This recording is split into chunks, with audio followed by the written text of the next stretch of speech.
What's going on, world? I'm Wesley from ACONNECTIONTV, the network, the one channel on YouTube where we actually adopt similar connections despite our differences. And the one similar connection that I want you guys to adopt with me today is Miss Roa herself, Real Housewives of Mother in Atlanta. Now, we start this episode off with Phaedra and Kandi getting together to chop it up. And Phaedra brings up the fact that she had a run-in with Mr. Chuck, Monique's husband. She goes in to talk about how Chuck was saying that they were on the team and he was the big homie in town. And you could really clearly see on Kandi's face like, oh really? Big homie? And you know, Kandi's like, well, make that little homie you mean.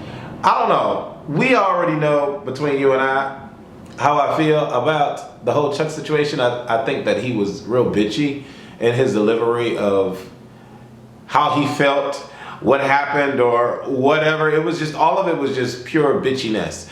And, you know, Kandi was saying that, oh, he's just trying to capitalize off our name now. Like, that made no sense. Like, it really didn't make any sense whatsoever. Obviously, they're living a good life. And I really don't understand why Chuck and or Monique feel it necessary to present themselves on this show. I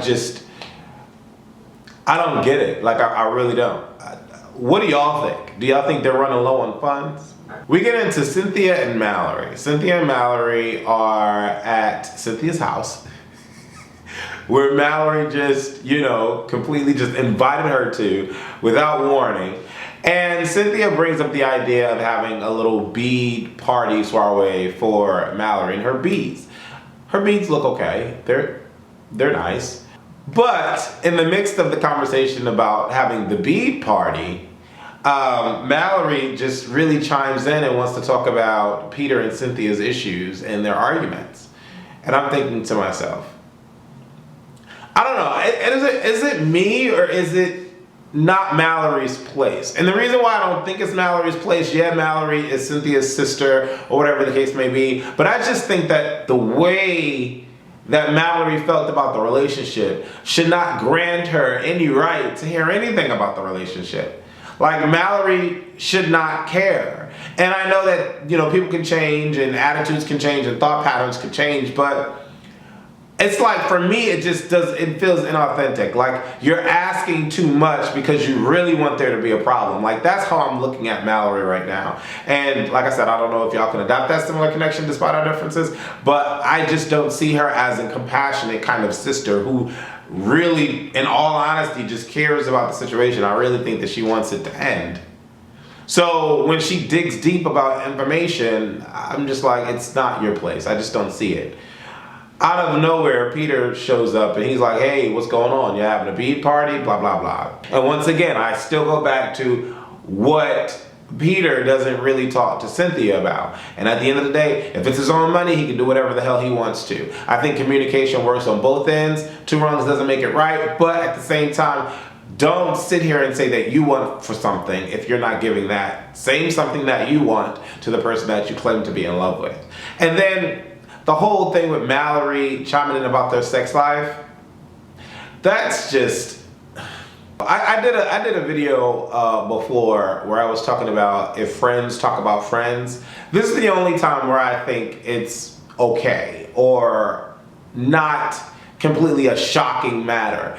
If you're gonna talk about your friend behind their back and you're talking to another friend and the circle is mutual and the relationship that you guys have is you guys are all friends, then I don't really see a problem with talking about a situation that occurred with the other friend if the other friend is not there. Because all of you guys get along, you all know each other. For me, and especially if you can sit there, if you can say everything that you're saying to A about B to B in his face, his or her face, then I don't really care. Like, you can talk about me all day long. But if you talk about me to someone that particularly does not really care for me, i.e. Mallory does not really care particularly for Peter, then that's where the shit is just, I just don't get that.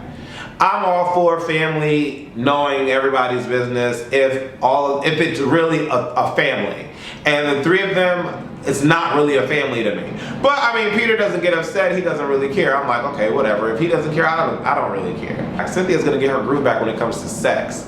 I just don't. All I see is gray pubic hairs. Like when I when I look at Peter. I'm sorry. Kenya's father shows up and talks about her feet and how many corns she has on each toe. I don't know about y'all, but this whole segment I really gave two shits about because Kenya needed something to show on the show. Like, that's what I feel about this whole situation. Porsha visits her lawyer and says that she does not want to accept Cordell's divorce agreements, and she goes in to talk about how she sacrificed her heart and, you know, really was a good wife and a good mom. Okay. I mean, okay. Todd and Kandi. Now, I was watching this show with a friend last night, and my friend was giving me some specific information about Todd.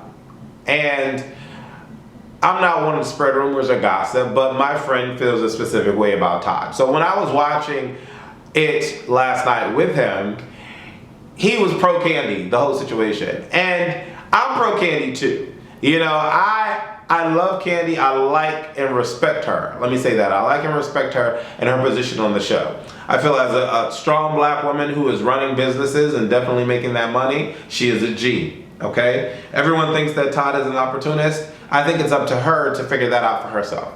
Like, I think that Kandi needs to do what she truly and honestly feels she needs to do. The way that I perceive this segment to be was that I feel that the cameras, or I feel that Todd wanted the cameras to record his phone conversation about business and about work to draw a line in the sand between Kandi and himself.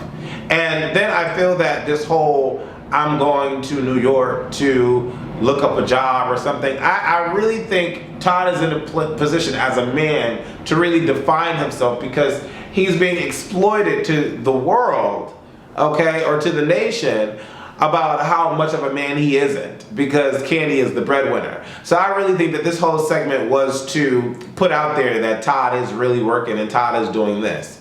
I mean, my friend was telling me that the only money that he's making is wrapped up in the Kandi productions, or if it has something to do with Kandi. And so him being involved with this play, I was kind of like, I wouldn't want to do that either. I really wouldn't want to do that either. And just me as a person, like, if I ever get into a relationship anytime soon or whatever, it's been a long time since I've been in a relationship, I feel that both parties need to have their own identity. Like, I could not be married to someone that's a millionaire in Hollywood and I'm not bringing or contributing anything to my life, let alone someone else's. So when Kandi started to cry, I felt for her because at the end of the day, you're between a rock and a hard place. You want your husband or your husband soon to be around and to be for you and all of that, but you already know the dramatics that are occurring in Georgia and Atlanta based on what the rumors are. And you understand where his point of view is, Kandi, you know, you want him to be happy. And she's like, well, don't make it seem like I'm the reason why you're not able to go out and do whatever it is you want to do. And then she starts to say that we've been arguing lately and so forth and so on. And I'm like, dudes, guys don't really need to be on shows like this. Like, that's what I'm thinking. Guys don't really need to be on shows like this, especially in a situation where they're not the breadwinner. Like, the only time I can see a guy really being okay with being on a show like this is if the chick is not the one running shit. So I'm sure they have a lot of complications in dealing with this whole process, but I really hope that Todd and Kandi work out. I'm gonna just leave it at that. Nene and Cynthia go over to visit Kenya at Kenya's place where her make-believe father is. I don't know. I don't think Kenya looks like her dad either. But I'm not the only one that said that. Nene said that in walking into the house. But before they got to the house, they saw a Bentley outside, a brand new Bentley. And of course, Nene's like, this cheap bitch, I'm sure she broke. She can't afford this car. So Nene goes in on Kenya as soon as she gets into the house, inquiring about where she got this car from. And Kenya's like, y'all already know I have some dealings with a particular individual. And Nene's like, okay, the African dude. Okay, get it, rock on with your bad self. That whole segment, I can really do without. They were going back and forth. Kenya's father thinks that all women should bow down to men. I'm just like, okay, I just don't get that. No one should bow down to, or should have to bow down to anyone. That's just how I believe. And then Kenya starts to throw shade. Kenya was the shady broad throughout this whole episode. She really was, because she started to throw shade about Kandi's chitlin circuit play. Now here's my thing. I don't like when black people down black people that are doing positive things and progression. Like, I just don't understand that. Like, Kandi's play, the whole production, she's giving people jobs, she's putting people on. It's a positive thing. Why do we as black people feel it necessary to just be like, oh, Kandi's bullshit play, oh, it's another Tyler Perry knockoff, or it's another this, that, all the production. Like, either you're gonna support it or don't support it. Like, I hate when people do that. That makes no sense. It's like when people come to me with their projects, their musical projects, and I don't ever critique someone's stuff and be like, he ain't no Maxwell, or he ain't no Miguel. Why do I have to promote? Like, that's bullshit. Anytime someone is doing something positive with their life and they're not hurting anyone and they're happy about it, support them. Don't downgrade their position, like, support them. So Kenya throwing shade, calling it the chitlin circuit when she don't even know what the fuck kind of production it's going to be, was far-fetched to the left. And she was like, oh, Nene, you need to be in the play. Why aren't you going to be in the play, Nene? You're not working on anything. Mind you, she said that, and the post-confessional, she didn't say that to Nene's face, that Nene wasn't working on anything. And I don't really care that Nene doesn't want to be a part of the play. I really wouldn't want to be a part of the play either if we never really had that kind of relationship. Nene and Kandi just never had that kind of relationship to where it's going to be like, okay, let me work for you now. What? And then Nene's persona, she's not going to work for anyone in her cast. She's not going to do that. She's not going to give the boss reins to any female in her cast. What? Do y'all really think Nene would do that? Regardless of whether or not Nene has money or not, she's not going to do it. And I don't blame her, because I wouldn't put myself in that position either. Once I built this character and this persona about me, I would not do it. At the bead party, I'm just like, there were a lot of little particular things at this bead party. Let's talk about certain issues. Number one, Mallory being pressed by Kenya. I'm thinking to myself, okay, Kenya, you don't want to with Mallory. Mallory looks like she would throw a pot to your face and wouldn't stop until all of your brains were scattered all over the pavement. Like, that's the kind of chick that Mallory gives me. So Miss Kenya was all up in everybody's BI, all up in everybody's business, and it was really annoying me. To the point where it's just like, you're doing way too much. Okay, yeah, I understand your role. I get it. But you're doing way too much and making it way obvious. Like, Phaedra pressed Mallory. She was just like, okay, how are you doing, Mallory? She's like, oh, I'm doing good. Phaedra's like, all right, I hear you're in town for a couple months. Are you going to be staying with Cynthia and Peter? Mallory's like, well, I hope so. Phaedra's like, what do you mean you hope so? You didn't just come unannounced, did you? That would have been crazy. Mallory was like, actually, yeah, I did.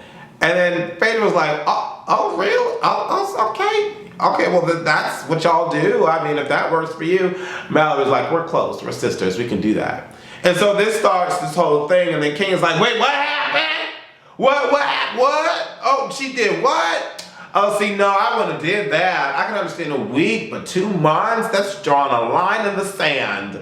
I'm like, Kenya, really? Mallory got her ass quick together, though. She was like, yeah, see, what you're not going to do is, I don't know you, boo-boo, but you're not going to talk to me like we know each other, because we clearly don't. And so forth and so on. I'm thinking to myself, okay, Mallory, check her. But at the end of the day, she's coming to buy your shit. So it's like, you know, I'm just like, and sure enough, Kenya was like, oh, okay, well, whatever, yeah, don't press you. Oh, nice beads on this table, though. These beads are cute. I'm like, Kenya red at the end. So it was like, Kenya meets Mallory meets Kenya meets Mallory. Like, it was very entertaining. I thought that was funny. Porsha. This last segment is for Porsha, because I don't understand. Well, I do, but I don't. Porsha wants the world, wants the nation to see her living lavishly. That's dumb. That's dumb. If you do not have it like that, don't put yourself in a position to do that. That's just stupid. That does not make any sense. You do not have consistent flow of income. You just don't have it. So why put yourself in that position? I don't feel sorry for the fuck is her name? Porsha. I don't feel sorry for Porsha. I don't wish her harm, but I just don't feel sorry for her. And when Kenya blabbed out to Nene about Porsha moving in her neighborhood, that was Kenya's role. She played it right. Okay, give Kenya her check. But at the end of the day, Nene's not pressed. Nene's like, oh, okay, I'm not surprised. She's the type of person that only calls when she needs something, but when I need something, I can't call her. That's fine. Whatever. So out of nowhere, Kenya's like, I didn't say anything. And then Porsha goes and approaches Nene. Nene's not here for the bullshit. She's not. And I appreciate Nene for that, because at the end of the day, I hate friends that do that type shit too. Don't just call me because you need something. And if that's how I feel that you're trying to play me, then don't do that. And then if I checked you before about not being a friend, I don't even know what friends are when you're dealing with reality TV. Look, dealing with these chicks, I can't call any of them friends. Like maybe Phaedra and Kandi are more friends, and Cynthia and Nene are friends, but Nene calling Porsha, I don't know. They like to use that word a lot, and I don't see it. I really don't. But anyways, I digress. You know, Porsha is told by Nene, bye girl, you're not my friend. And then Porsha goes off and cry. I really think that the whole crying situation dealt with her realizing that she shouldn't have moved into that fucking 8,000 square foot home. Like, what? Like, come on, son. Be smart about it. I don't know what y'all thought about Real Housewives of Atlanta, but let me know what y'all thought. Write y'all comments below the video. Share this video on Facebook and Twitter. And subscribe to ACONNECTIONTV. Make sure the subscribe button says subscribe with a D at the end. Deuces. Double take.